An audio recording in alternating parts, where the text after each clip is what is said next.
Imagine the sun glinting off the Caribbean waves, shells splashing just meters from your bow, and knowing that in less than a minute, the course of naval history could be rewritten forever. That was the scene when a Venezuelan warship brazenly opened fire on a U.S. Navy destroyer in broad daylight. What followed wasn't chaos, it was a surgical orchestration of precision, restraint, and overwhelming capability that left an entire patrol boat crippled in just 43 seconds. One missile, 0 casualties, total dominance. In those waters, modern naval warfare wasn't just a concept. It became a stark, living lesson about the thin line between provocation and decisive power. And the world would watch and take notes.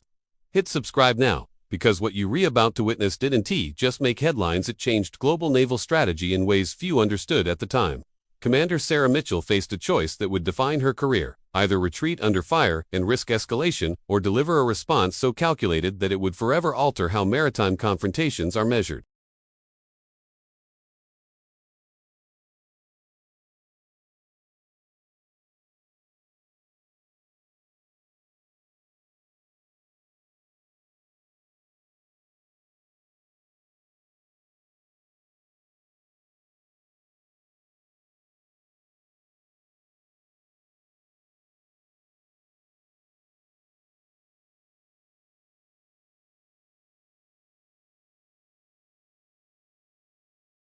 And most importantly, the Aegis combat system had been calculating precise firing solutions for 47 minutes before the first enemy shell even left the barrel. When the single SM-2B Block IIIB missile streaked toward its target, the cost was $2.4 million. But what it bought could not be measured in dollars. Absolute clarity about where gray zone harassment ends and modern naval supremacy begins. Yet, the true story of that engagement actually begins beneath the waves.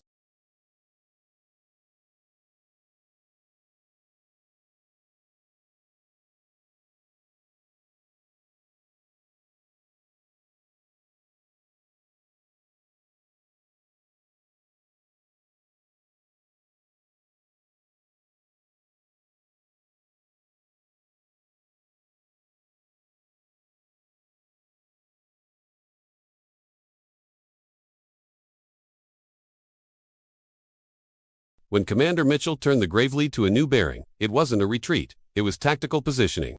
She was moving her ship into open waters where the submarines could maneuver freely, where the P-8 overhead could maintain unobstructed sensor coverage, and where the Aegis radar could operate at maximum efficiency without coastal interference.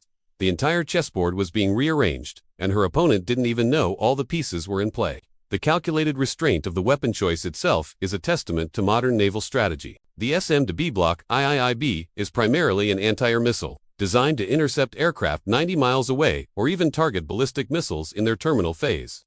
Yet fire control officers reprogrammed it for a surface engagement. They manually overrode 3 safety protocols and calculated a precision strike that would hit the patrol boat's engine compartment from 6,000 meters, even while both ships were moving at combined closure rates exceeding 40 knots. The 137-pound blast fragmentation warhead struck exactly 2.3 meters aft of the Venezuelan superstructure. It destroyed the diesel engines, severed the main electrical bus, collapsed the radar mast, and disabled the communications array without breaching the hull or causing casualties in the crew quarters just 15 meters forward. Intelligence reports later revealed the damage would require 40% of the vessel's internal systems to be replaced, including a complete engine room reconstruction and structural repairs to frame sections warped by the blast. The estimated recovery time was 18 months, even with round-the-clock shifts.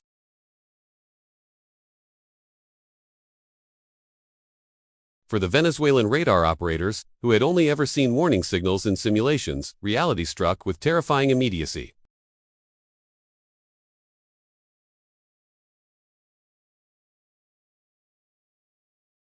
Satellite thermal imagery captured the moment the missile struck, a bright flash, followed by secondary explosions as hydraulic lines ruptured and diesel fuel ignited. A fireball reaching 1,800 degrees Fahrenheit erupted, with smoke visible from Puerto Cabello, 45 miles away.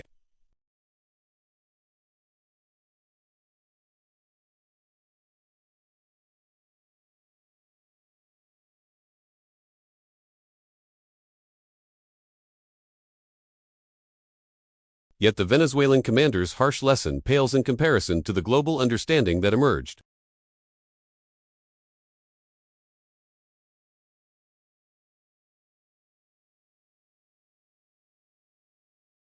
That single patrol boat accounted for roughly 8% of their surface fleet.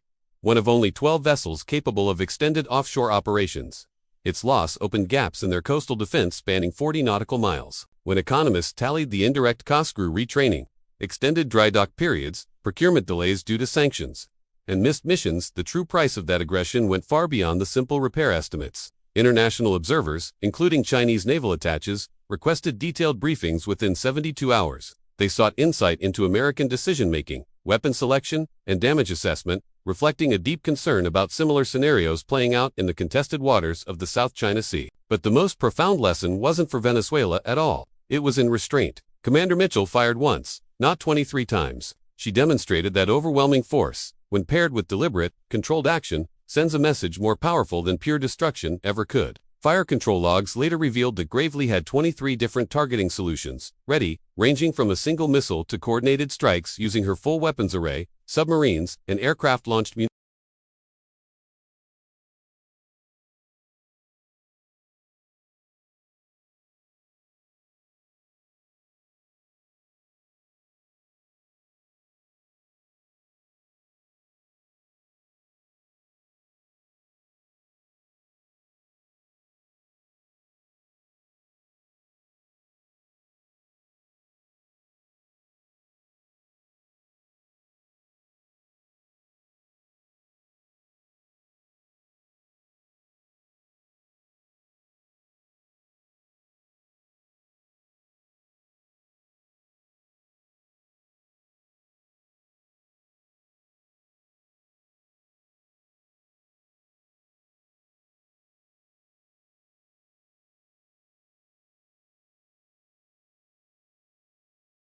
Next, we're dissecting a Chinese frigate's fatal mistake that triggered an even more dramatic response, revealing how lessons from the Caribbean are influencing strategic thinking across the Pacific.